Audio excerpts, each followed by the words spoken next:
Wassalatu wassalamu ala sayyidina Rasulillah wa ala alihi wa ashabihi wa man wala. Wala hawla wala quwata illa billahil aliyil azim. Ikhwani rahimakumullah, para habaib, khususnya Habib Saleh. Kita doakan agar Habib Saleh ini selalu diberikan sehat walafiat oleh Allah.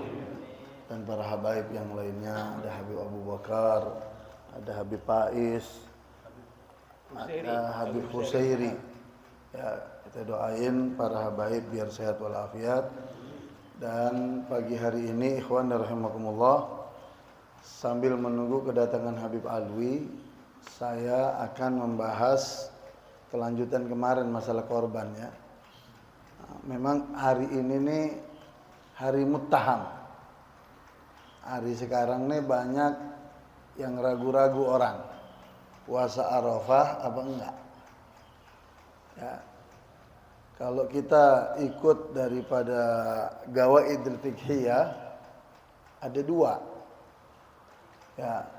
Gawaidul Fiqhiyah yang pertama mengatakan di mana keberadaan kita, maka di negara itu kita mengikuti daripada aturan tulu dan nuzul daripada mataharinya.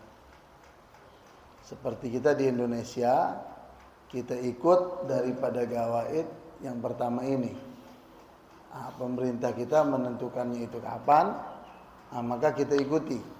Nah, berarti sekarang ini masih Arafah. Ini yang pertama. Adapun yang kedua, sebagian ulama di Idul Adha ini berbeda dengan Idul Fitri. Ya. Kalau di Idul Adha ini sebagian ulama dia berpatokan langsung ke Saudi, berpatokan kepada wuguf. Jadi bukan lagi berpatokan kepada hilal. Jadi dia pokok patokannya wuguf, hari apa jatuhnya? Tanggal berapa? Dia ikut tuh. Setelah wuguf besoknya lebaran. Ada ulama yang seperti ini. Dan di Jakarta juga hari ini banyak yang mengerjakan sholat id.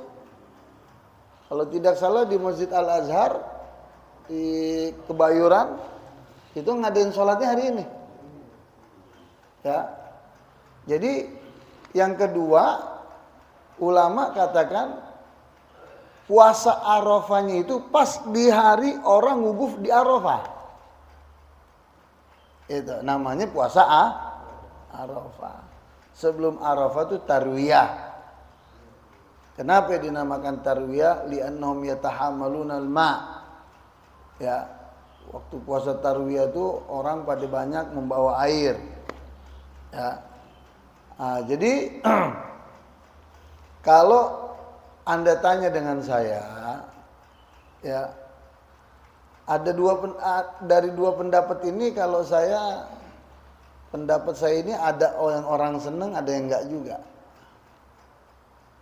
Kalau pendapat saya ngikuti di mana wukuf di Arafah, di situ saya puasa Arafah. Gitu loh. Begini Pak, tenggelamnya matahari Indonesia sama Timur Tengah itu lebih dulu Indonesia. Misalnya kita tenggelam matahari maghrib jam 6. Nah jam 6 kita jam 6 udah maghrib. Di Timur Tengah tuh di Arab Saudi, di Yaman, di Timur Tengah itu masih jam 2. Bedanya 4 jam. Nah, jadi silakan aja kedua-duanya ini boleh dipakai. Kalau Habib Abu Bakar puasa wukufnya kapan? Oh ngikut. Nah, jadi itu ya. Nah, jadi ini masalah penambahan ilmu saja. Tidak boleh saling kita menyalahi. Yang sekarang puasa salah, yang besok lebaran itu salah, jangan, nggak usah. Biarin aja, semuanya ada pemahaman masing-masing. Kemudian ya, kita bicara tentang korban.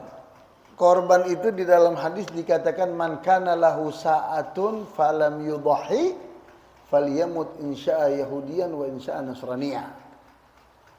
Apa artinya? barang siapa di antara kalian yang diberikan kelapangan rezeki maka tidak mau berkorban, falyamut insya Yahudiyan wa insya Nasraniyan, naudzubillah. Maka pilih satu di antara dua. Mau mati dalam keadaan Yahudi atau mau mati dalam keadaan Nasrani. Ini hadis inzar. Ini peringatan keras hadis bagi orang yang dikasih kelapangan rezeki. Dalam hadis yang lain Nabi katakan apa? Man kana lahu sa'atun falam yudhi fala yaqrabanna musallana. Barang siapa yang diberikan kelapangan rezeki oleh Allah tapi dia tidak mau berkorban, jangan deketin tempat sholat kita. Jangan deketin musola, jangan deketin langgar, jangan deketin masjid. Loh, kenapa kok begini hadis Nabi ya, Beb? Ini peringatan. Agar orang yang diberikan kelapangan rezeki, dia mau berbagi. Berbagi kepada orang. Lagi begini Pak, mohon maaf nih Pak ya. Kita kadang-kadang kalau pelit sama harta kita tuh kita merasa untung. Ini ada orang begini nih, ajaib nih orang nih. Buahil, kalau buahil itu dia merasa untung.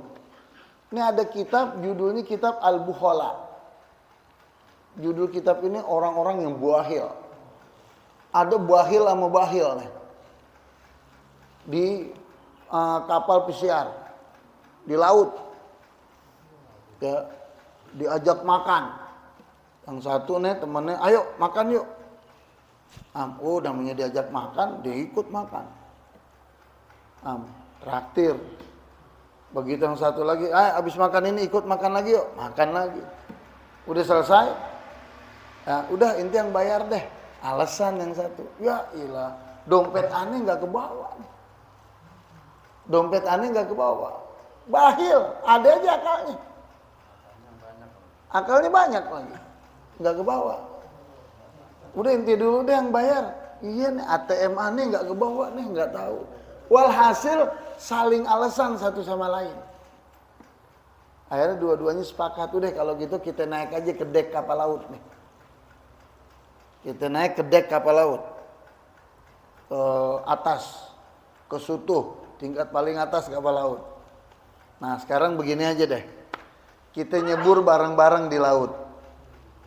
Yang muncul duluan, dia yang bayar. Yang muncul duluan, dia yang bayar. Naik Bib Soleh. Dua-duanya ke dek. Ayo di pegangan deh, nyebur. Pegangan dia nyebur ke laut. Begitu dia nyebur ke laut, dua-duanya kagak timbul, mati. Coba ente bayangin, orang buahil mendingan mati daripada keluar duit. Dan jangan kita beranggapan pelit itu pelit, bahil, untung nambah harta kita, jangan. Apalagi sama ustadz, sama guru, sama orang tua, sama mertua. Jangan. Jadi al-bahil ya ba'idun minal jannah wa garibun minan nar.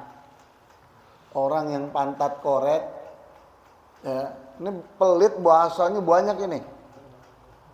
Ada pantat koret, ada buntut gasir, ada apa lagi? Macam-macam tuh, ya. Macam-macam bahasanya. Jadi Nabi itu ancam orang yang diberikan kelapangan rezeki tapi dia tidak mau berkorban. Ada hadis singkatnya, man kana lahu sa'atun falyudhi.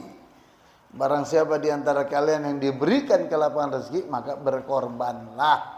Ya, itu. Kemudian bicara tentang korban, yang pertama saya sudah sampaikan perbedaan antara akikah dan korban itu kedua-duanya hukum sunnah muakkadah. Apa itu muakkadah? Sunnah yang ditekankan mendekati wajib. Segala sesuatu yang menjadi hukum sunnah muakkadah maka untuk Nabi menjadi wajib. Korban untuk Nabi wajib, akikah untuk Nabi wajib. Kenapa? Karena yang menjadi sunnah muakkadah untuk umatnya, untuk Nabi itu wajib. Mana yang didulukan antara akikah sama korban? Akikah yang didulukan daripada korban. Kenapa? Karena akikah itu seumur hidup sekali. Dan akikah itu menjadi sunnah muakkadah bagi orang tuanya selama anak itu belum baligh. Tapi kalau anak itu sudah baligh, sunnah muakkadah bukan lagi terhadap orang tuanya, tapi terhadap diri kita sendiri. Seperti saya punya anak, Ali ini. Ini belum baligh. Sunnah muakkadah masih melekat sama orang tuanya sama saya. Masih sama saya. Tapi seperti anak saya Umar, ya, belum diakekah, tapi sudah balik. Sunnah muakkadah bukan lagi saya, tapi pribadinya dia yang mengeluarkan daripada akekah. Itu. Jadi mana yang didulukan akekah sama korban? Yang didulukan akekah. Adapun korban hukumnya sunnah muakkadah setahun sekali. Ingat ya, korban setahun sekali, bukan seumur hidup sekali korban. Itu. Nah kemudian kurban itu yang pertama, bagi satu orang kambing itu boleh. Kambing ini ada dua, ada domba, ada kambing kacang. Kambing kacang dibilang kambing Jawa, ya itu boleh. Kedua-duanya boleh. Cuman kalau kambing kacang masuk masa waktu dia untuk bisa dikorbankan itu umur 2 tahun naik ke 3 tahun. Ini kalau kambing kacang. Kambing kacang itu apa? Yang dia kagak ada bulunya. Itu kambing kacang namanya. Atau kambing Jawa dibilang. Kalau domba itu yang ada bulunya. Itu masuk masa korban dia umur 1 tahun naik ke 2 tahun. Mendekati 2 tahun. Udah mau naik ke 2 tahun. Ya kan? Nah setiap daerah tuh masing-masing berbeda Pak. Ya, kalau kita di daerah dingin itu biasanya kambing Jawa tuh nggak kuat. Ya, banyak yang mati, lebih banyak tuh domba yang kuat. Nah jadi daerahnya masing-masing. Silakan mau korban kambing Jawa, mau domba silakan aja. Hitungannya untuk satu kambing 1 orang. Ada yang mengatakan untuk satu keluarga boleh, nggak ada masalah. Tapi yang afdol, kalau kita mampu, keluarga kita ada 7, kita mampu, ya beli 7 ekor kambing, atau 1 ekor onta, atau sapi, atau kerbau, itu lebih afdol. Kalau kan kita mampu. Kalau enggak, Beb, saya mau 1 ekor untuk atas nama keluarga aja, nggak apa-apa, ya silakan aja. Itu loh. Kemudian ya al-badana ay al-bagar awil ibil, ya onta. Onta itu yang umurnya 5 tahun wa ta'anat ila sadisa. Masuk waktu onta dikorbankan itu umur 5 tahun naik ke 6 tahun. Kalau onta. Onta hitungannya untuk 7 orang. Yang ketiga al-bagar awil jamus. Sapi atau kerbau. Sapi atau kerbau ini masuk masa korbannya yang umur 2 tahun naik 3 tahun, 2 tahun naik ke 3 tahun. Sapi sama kerbau sama saja.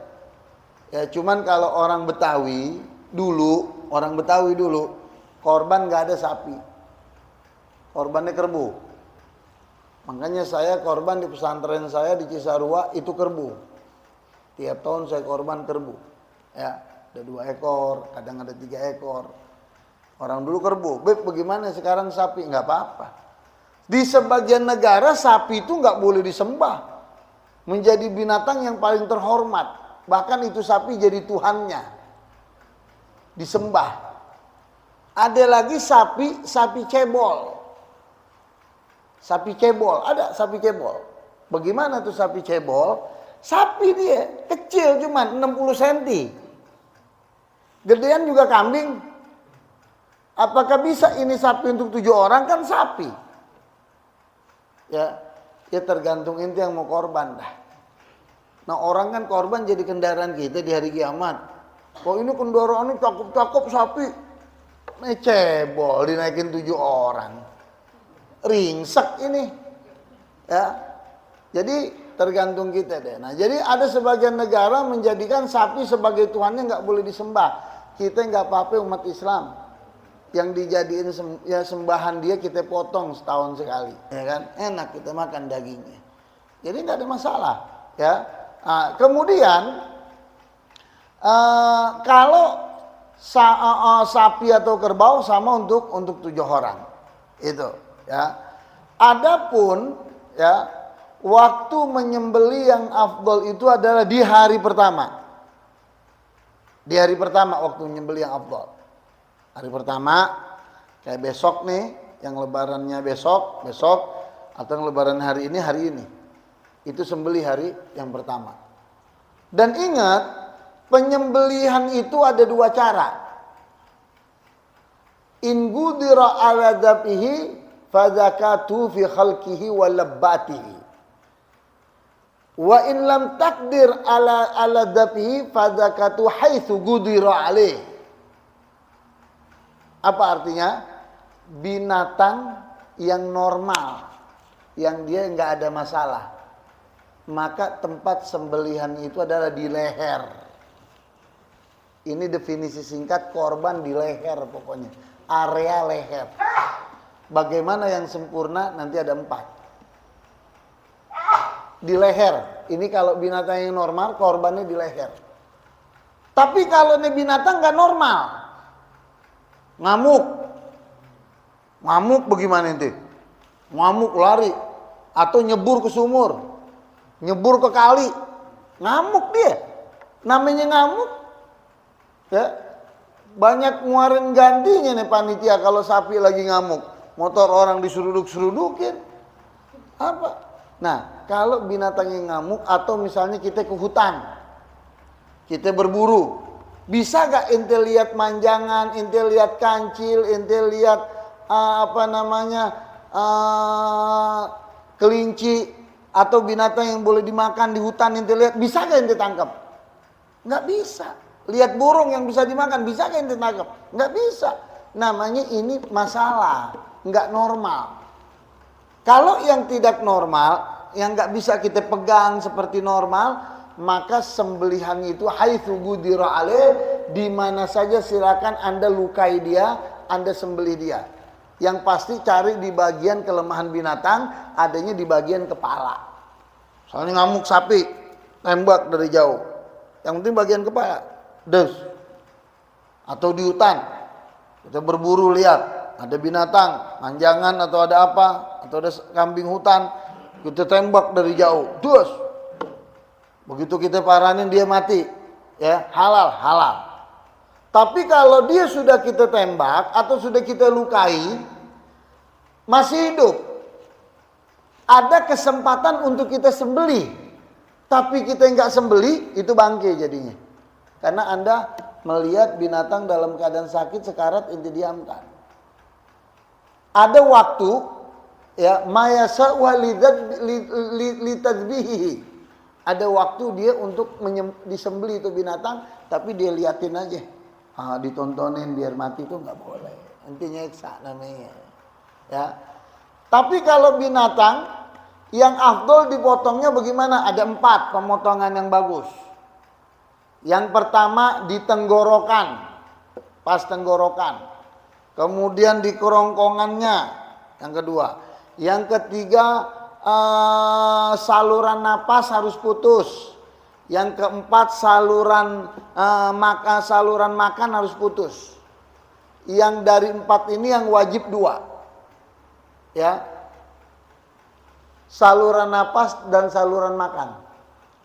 Saluran napas dan saluran makan dia biasanya berdempetan.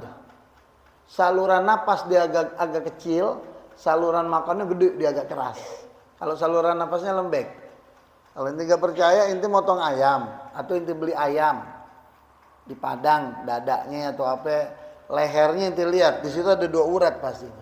Satu agak gede, satu agak kecil. Nah, yang wajib itu yang dipotong itu 2 itu tuh harus putus. Kalau 2 itu salah satu nggak putus, jadinya bangke. Udah dipotong nih, kok lama matinya nih?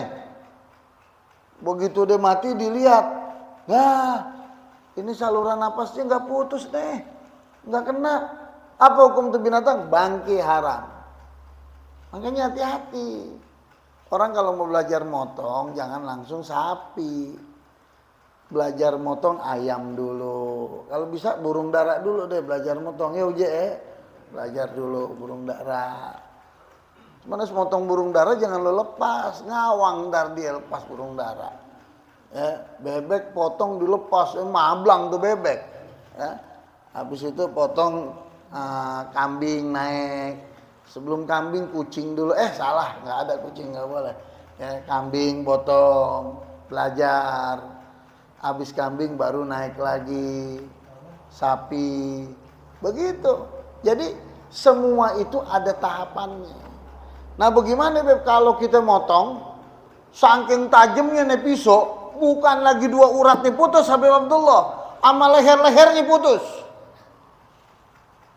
Saya pernah masih kecil Beb, motong ayam.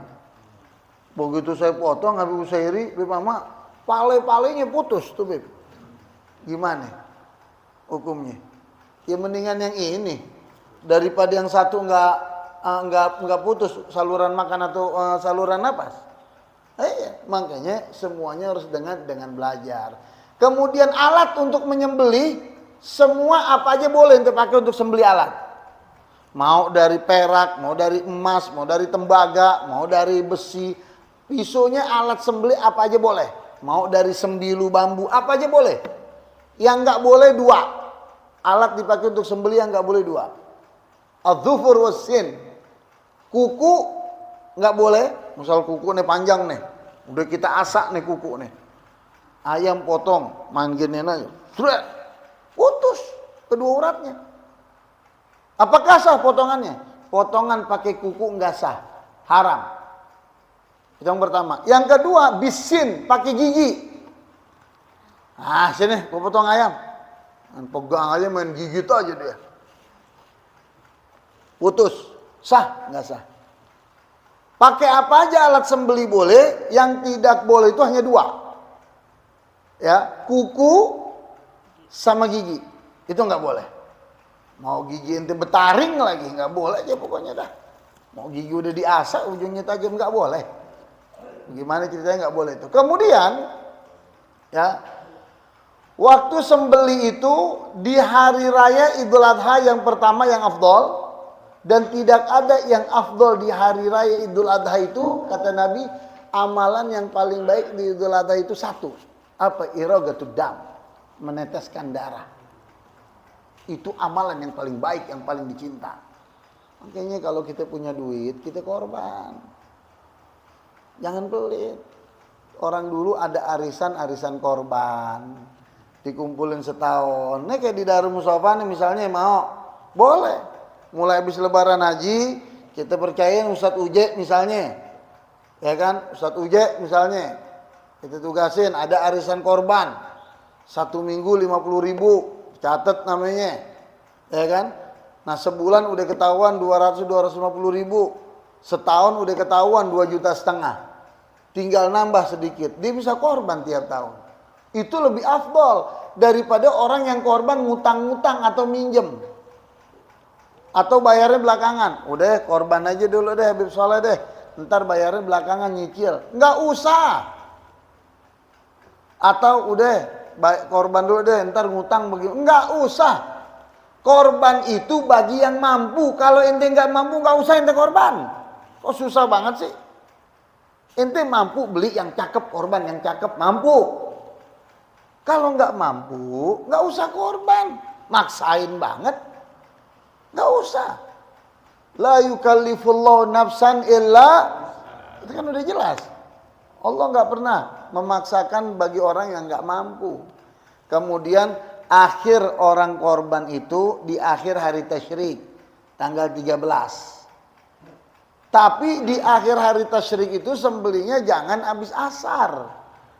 Ini waktu karohah syadidah, waktu yang dimakruhkan bisa mendekati ke haram nih. Kalau hari ketiga habis asar. Kenapa? Karena waktunya mepet ke maghrib. Nggak boleh. Ya, nah ini untuk korban. Kemudian apa yang dilakukan waktu korban itu? Yang disunahkan ada 5. Pertama, at-tasmiyah, baca bismillah. Yang kedua, as-salatu ala Nabi, bersalawat kepada Nabi Muhammad. Yang ketiga, menghadap kiblat. Ya kan? Yang ketiga, menghadap kiblat. Yang keempat itu ad-du'a. Ya, bil gobul. Yang kelima, Allahu Akbar, ucapan. Jadi biasanya kalau korban itu disebutin oleh panitia korban. Sapi yang pertama korban atas nama 7 orang, fulan bin fulan, disebutin semua. Nah, yang menyembelih itu tinggal dipapasin. Dia bismillahirrahmanirrahim. Allahumma shalli ala sayyidina Muhammad. Allahu Akbar. Potong. Atau sebelumnya, Allahumma hadil udhiyah. Ya Allah, korban ini li fulan bin fulan minka wa ilaika, darimu dan aku kembalikan ke untukmu ya Allah. Potong. Udah selesai, kita ngadep kiblat, kita doa biar sedikit. Allahumma taqabbal hadil udhiyah. Udah. 5 sunahnya. Ya. Kemudian tambahan lagi, ada 2 darah yang mana 2 darah ini halal. Al-kibit, ya.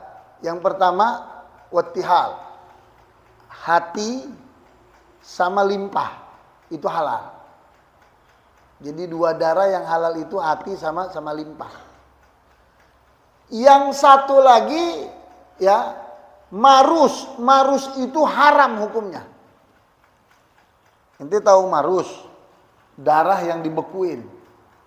Nggak usah pakai ente masukin freezer atau darah. Jadi kalau darah banyak udah dipotong nih, dia sebentar aja, setengah jam. Apalagi kena matahari, itu udah keras kayak hati itu. Yang namanya marus tuh haram hukumnya, nggak boleh. Makanya kalau beli hati-hati di pasar. Kita lihat kalau tuh hati banyak darahnya, kita angkat banyak, jangan deh. Tapi kalau dia hati benar, biasanya tuh nggak ada darah. Itu bedanya kalau kita beli. Ya, itu haram darah. Ya. Kemudian, ya, tambahan ilmu, apa-apa yang terputus dari binatang itu bangkai. Apa-apa yang terputus dari binatang itu bangkai. Misalnya sapi, kambing, tubruk kereta atau mobil, misah pahanya sebelah. Pahanya misah. Yang misah itu dari kepala, dari badan, itu bangkai. Nggak boleh dimakan. Kecuali bulunya, kalau itu bisa manfaatin untuk jadi tikar atau untuk jadi baju, ya itu boleh. Tapi dagingnya bangkai haram. Nah, yang masih hidup bagaimana? Yang sama badannya nempel itu halal. Begitu ketubruk nih, misah pahanya, buru-buru inti potong, yang sisa masih hidup potong. Nah, yang inti potong nih semuanya halal. Tapi yang terpisah itu bangkai hukumnya. Ya, wa maguti aminal hayy fa huwa mayyit. Apa-apa yang terputus dari yang hidup itu bangkai. Ya. Kemudian, ya, kalau kita nyembelih itu, yang afdal muslim, alim, soleh, muti. Yang bagus itu orang muslim, soleh, alim, taat sama Allah, sholatnya nggak tinggal, itu yang afdal. Beb, ada tukang potong mah, tukang jagal, sholat enggak, apa enggak, kerjaannya main judi, mabok. Tapi dia ahli banget kalau motong. Bagaimana potongannya sah gak? Nggak ada yang lain. Sah. Bahkan dikatakan oleh sebagian ulama bilang apa? Potongan orang mabok, ya. Potongan orang mabok, ya. Sama satu lagi potongan itu hukumnya makruh. Orang gila, orang mabok sama orang gila, dia motong, bisa motong, itu hukumnya makruh potongannya. Halal tapi makruh. Itu halal potongannya, orang gila sama orang mabok halal, nggak makruh. Tapi kalau bisa cari yang sempurna. Yang makruh itu potongan a'ama, orang yang buta. Orang buta dia motong, bisa. Orang buta potongan itu makruh. Coba inti lihat tuh, ulama fikih sampai ke situ dibahas. Potongan ahli kitab sah. Tapi ahli kitab sekarang apakah ada? Udah kagak ada. Orang yang non muslim sekarang udah bukan ahli kitab, kafir, potongannya haram. Nggak ada. Ada orang bilang cendekiawan muslim, wah ini anaknya nikah sama orang kafir tapi ahli kitab. Nggak ada. Orang ahli kitab itu di dalam kitab fikih ada babnya tersendiri. ahli kitab itu. Di antaranya yang dia punya nasab tuh kalau di ahli kitab sambung menyambung tuh kepada Nabiullah Isa. Sambung jelas. Ya kan? Nah, kemudian ya, kalau potongan orang yang seperti itu ahli kitab sah kalau betul dia ahli kitab. Kalau kafir yang sekarang bukan ahli kitab, udah nggak sah potongannya. Kemudian potongan orang yang nyembah api sama yang menyembah matahari itu nggak sah. Makanya saya bilang ilmu fikih itu kadang-kadang sesuatu yang nggak masuk ke akal kita dibahas karena ini hukum. Nah, seperti itu contohnya tayamum. Ya, kenapa tayamum itu yang inti usap, yang pakai al-masah, al-khuf, inti pakai sepatu khuf, sepatu khufen itu inti pakai khufen. Kenapa yang dibasuh atasnya bukan bawahnya? Kalau pakai khufen. Kan yang dipakai jalan bawahnya. Maksudnya yang diusap kan cuci bawahnya ke atasnya. Itu syariat. Ikutin aja. Sama kayak ane tanya balik sama inti. Inti kalau kentut, yang inti depan orang inti kentut. Yang inti tutup muka apa pantat inti? Hah? Muka kan? Nunduk gak? Malu. Aduh, kentut dia nih. Ditutup mukanya. Malu. Loh, kenapa muka yang ditutup? Kan pantat yang kentut. Mesti pantat yang ditutupin. Jadi nggak bisa. Kalau syariat ada aturannya, taati, ikuti aturan syariat. Nah, mungkin itu yang bisa saya sampaikan. Ya, insya Allah yang diberikan kelapangan rezeki oleh Allah Subhanahu Wa Taala, masih ada waktu untuk kita berkorban. Kita sempetin waktu kita berkorban, ya kan? Apalagi hari ini diperbanyak untuk kita berzikir, beristighfar, bertasbih, bertahmid. Bib, bagaimana kalau saya masih puasa nih, Bib? Saya masih puasa, sekarang puasa Arafah. Puasa, nggak apa-apa, kenapa ya, Mas?